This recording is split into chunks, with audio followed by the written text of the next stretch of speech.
Check is proudly brought to you by First Capital Bank. Belief comes first. Morning, Dr. B.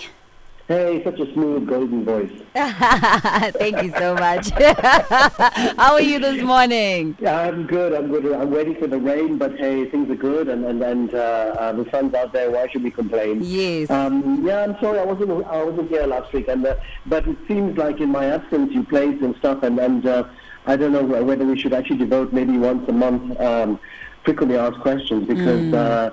Or ask me anything, because we can call that AMA actually. Yes. Ask me anything, yeah.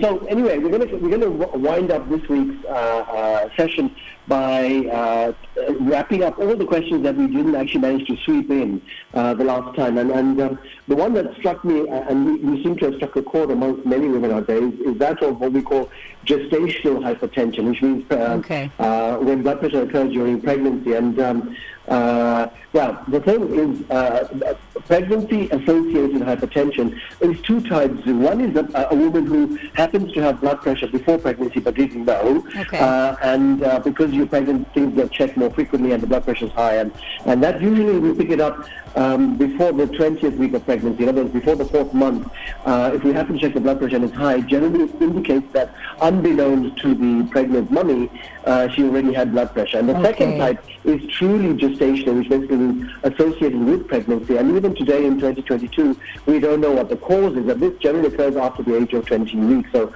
after 4 months, if your blood pressure begins to rise, that's called pregnancy-related hypertension. And it's a serious problem because unfortunately, people often come very late for checkups, or they don't take it very seriously because, as we've talked about before, even in pregnancy, most blood pressure, until it gets really high, has no symptoms. And in pregnancy, we worry a lot because it affects everything, and unfortunately, it damages the kidneys. It can cause actually literal convulsions and fits in women called eclampsia, where it's one of the true emergencies in obstetrics where the blood pressure literally does not respond to anything that we give it. We can give an IV medicine, we can give lots and lots of blood pressure pills, and it just does not come down. And the only thing that appears to drop that blood pressure almost instantly is actually delivering the baby. So if the baby, is close to term, we rush to do a cesarean section. But if we can control the blood pressure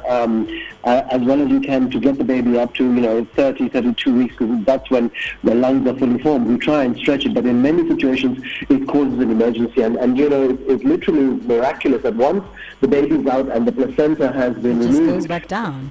It's just incredible. So we still don't know what causes it, and there are lots and lots of hypotheses. So pregnancy-associated blood pressure is very serious.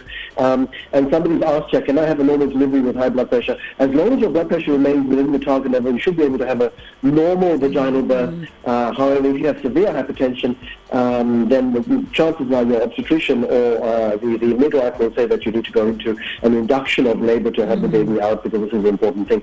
Somebody's asked quite correctly, if I've had blood pressure during pregnancy, will it occur on the second or third pregnancy? And the answer is yes, it can occur, unfortunately, which is why all pregnancy-associated hypertension is monitored for weeks after, months later. And when you fall pregnant, if you do again, we monitor very, very closely. Now, it's really important for mums out there to understand that many drugs are available to treat blood pressure during pregnancy, but many of them are older drugs because of safety with the baby. So we use very, very old-fashioned drugs with side effects, unfortunately, but we know that they're safe and they don't cross into through the placenta. So that is a question that I haven't given enough time to. Attention, the second question we had here is, Laka, you keep talking about people who are obese.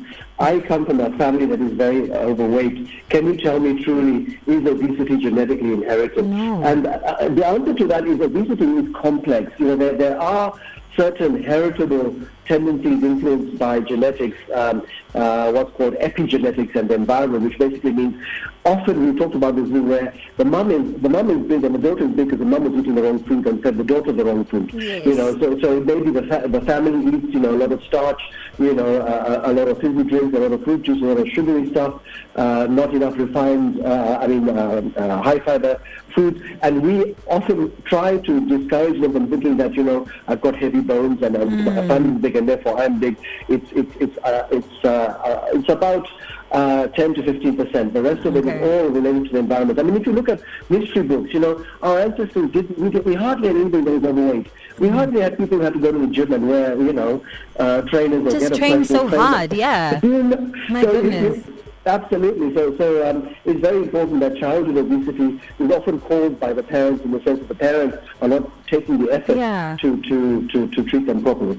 I want to talk about asthma, and because people have been asking about asthma, and some of the questions that we've had in there actually are not asthma; it's actually heart failure. So it's really important to understand that both asthma as well as heart failure can cause shortness of breath, and there's a huge difference, absolutely. And then the sort of questions I had coming in from a couple of people suggested that it was not asthma. And how do you know it's not asthma? Well, if you're taking an inhaler or you've been put on a nebulizer and you're not getting any better, the chances are it's not asthma, because asthma is actually very easy to treat. So if you're still wheezing, you're coughing and the cough is dry, you can't breathe at night and you have to sit up and open the window, you're taking lots and lots of inhalers and then you have to go and see the doctor, because it may be that you have heart failure, and that is a much more serious condition to treat. And if you're out there, Kumasimo or Morata, go and have a chest x-ray. You can see if the heart is enlarged, or a plain x-ray, because this is really important, and you can actually save your life by doing that. One more question before we get into any other questions, and that is, somebody said that, Doctor, we're talking about blood pressure. I am 18 years old and I have blood pressure. You told me that, you told us on the radio that often it can occur in young people. How do I know this is not genetic or some other problem?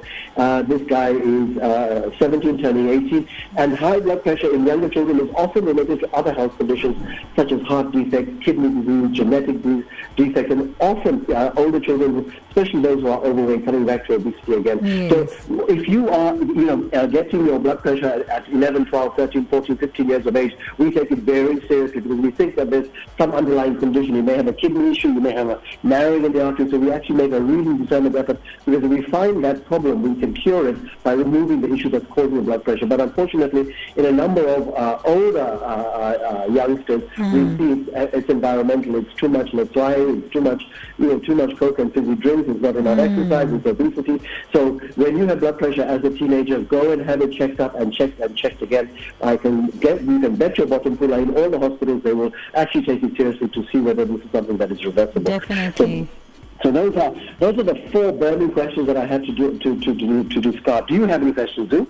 Well, I mean, I'm quite healthy these days, so my one question is because I know, I basically focused on the pregnancy, but you covered that, and the asthma, because I have asthma, and now you've covered it. So really, I don't have any questions. You've given me all the information. My one question is, what are we going to move on to, I guess, so that the listener can be prepared? Because honestly, me, Dr. Bhagat, I learned from you, I need to start being out. Yeah, I don't try to play with my life anymore. Well, next week we're going to talk about something that actually I've been asked to talk about, and I've been trying to skirt around the issue, and that is the issue of energy drinks. Oh my goodness, yes. There are hundreds on the market, and there's a lot of, it's currently the rave. How safe are they? What are they used for? Are they useful? Are they addictive? What are the side effects? Should I be taking them? And the other one, that if we have time, we're talking about fat burners. People are actually calling it to say, I'm taking this fat burner. And I'm not sure our public and our listeners know actually what is actually a fat burner. Does it exist, or is it just all hype? So listen to us next week to hear what is fake news and what is the real truth behind these energy drinks and fat burners. I'm so excited about the energy drinks thing, because I'm always telling anybody that I see holding one, that thing is not good for you, hey? You shouldn't be drinking that. It's not good for your system. And even for women, it's really not good for their reproductive areas as well. Absolutely. Ever since you told me, hey, I'm on it. We do it together too. Yes. All right, Dr. B. Well, I'm so happy that you're back, and I cannot wait to dig into next week's conversation. See you next week. Good luck. Yeah, you have a great one. Thank you. Okay. And that was Dr. B and me on the health check, and we were covering wellness. He covered all things from blood pressure, heart failure, asthma, and just telling you bits and pieces of all the things that you've been trying to figure out. Remember, you can reach out to Dr. Bhagat on all social media platforms and look out for ways in which he can educate you and help you save your life.